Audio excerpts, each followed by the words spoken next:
සුබ දවසක් කියලා පිළිගන්නවා අදත් ඔයාලා හැමදෙනාම Lanka job guide YouTube channel එකට. ඉතින් අදත් ඔයාලට අරන් ඇවිල්ලා තියෙන්නේ අලුත්ම රජයේ රැකියාවක් සම්බන්ධයෙන්. ඉතින් මේ අවස්ථාව ලබා දීලා තියෙන කෘෂිකර්ම පශු සම්පත් ඉඩම් හා වාරි මාර්ග අමාත්‍යාංශයේ තියෙන ලියලවි මණ්ඩලයෙන්. ඉතින් මේ රැකියාව සඳහා ඔයාලට අංශ දෙකක් යටතේ බඳවා ගැනීම කරනවා.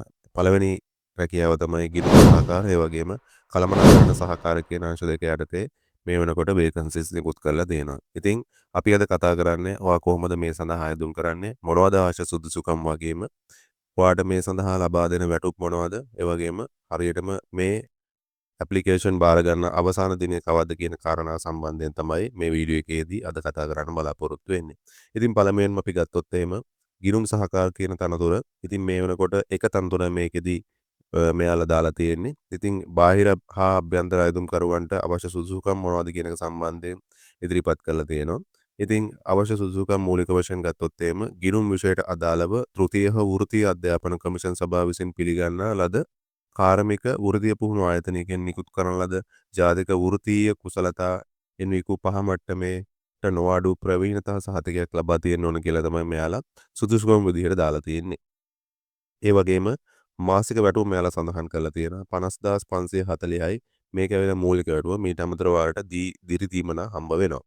එතකොට මේක එක වේකන්සි එකයි මේ වෙනකොට දාලා තියෙන්නේ. ඉතින් පුළුවන් තරම් ඉක්මනට ආයුධම් කරන්න. ඉතින් ඔයාලට පුළුවන් මේ සඳහා ආයුධම් කරන්න අවශ්‍ය තොරතුරු අපගේ ජොබ් ගයිඩ් YouTube channel එක හරහා සම්පූර්ණයෙන් ලබා ගන්න වගේම මීට අමතරව ඔයාලට අපේ මොබයිල් ඇප් එකක් තියෙනවා. ඉතින් මොබයිල් ඇප් එක හරහා එදිනෙදා ඔයාලට ගන්න පුළුවන් සම්පූර්ණම ජොබ්ස් මොනවාද විදේශීය දේශීය වගේම හැම විස්තරයක්ම ලබා ගැනීම හැකියාව තියෙනවා අපේ ඇප් එක හරහා. ඒකත් මතක් කරන්න කැමතියි. ඉතින් ඊළඟ ජොබ් එක තමයි කළමනාකරණ සහකාර. මේකේ තනතුරු 10ක් මේ වෙනකොට ලබා දීලා තියෙනවා. ඉතින් බාහිර ආයුධම්කරුවන් බඳවා ගැනීමේ සුදුසුකම් කියලා මෙයාලා සඳහන් කරලා තියෙනවා.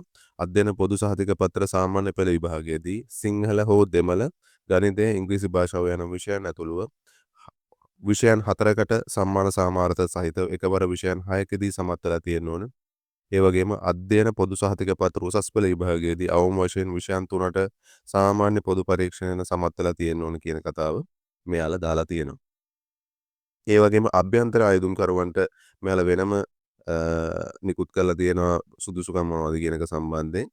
ඒකෙදි දාලා තියෙනවා ප්‍රාථමික ශ්‍රේණිය ශිල්පීය නොවන සහ ශිල්පීය සේවා ගණනයේද පහත සඳහන් සුදුසුකම් ඇති සේවකයන් මේ සඳහා ආයුධම් කරන්න පුළුවන් කියලා දාලා තියෙනවා.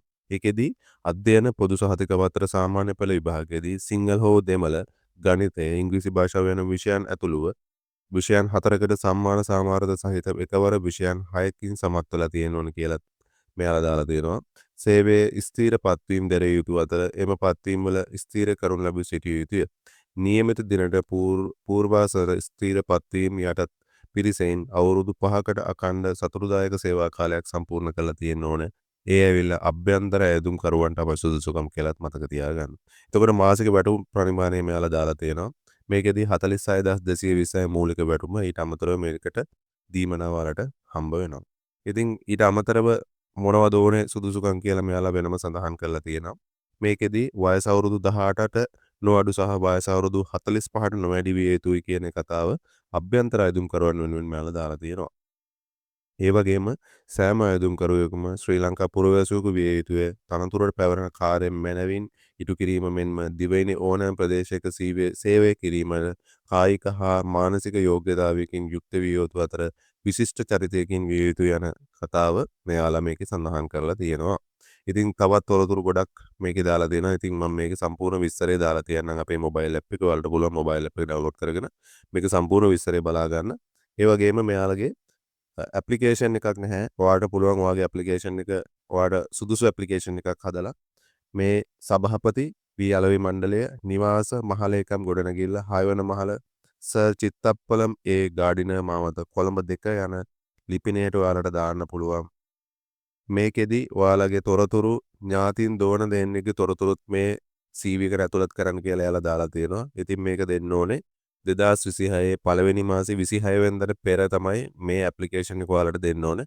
ඉතින් මේකත් මතක තියාගෙන මේ සඳහා ඇප්ලිකේෂන් එක ඔයා යොමු කරන්න කියලා ආරාධනා කරනවා. ඉතින් මම හිතනවා ඔයාලට මේ රැකියාවට අයදුම් කරන්න ඕනේ විස්තර ටික ඔයාලට ලබා ගන්න පුළුවන් වෙන්නේ නැති. ඉතින් channel එකට තාමත් ඔයා අලුත් කෙනෙක් නම් channel එක දැම්ම subscribe කරන්න කියලාත් ඔයාගෙන් ආදරෙන් ඉල්ලනවා. ඒ වගේම ඔයාගේ යාළුවන්ටත් බලන්න මේක share කරන්න. ඉතින් ගොඩක් දෙනෙක් මේ වෙලාවේ රැකියා හොයන කට්ටිය ඉන්නවා. ඉතින් යාළුවට දැන ගැනීම පිණිස මේක share කරන්න කියලාත් ආදරෙන් ඉල්ලන ගමන් අදට ගිහින් එන්නම් අලුත් රැකියා අවස්ථාවකින් නැවත හමු වෙමු.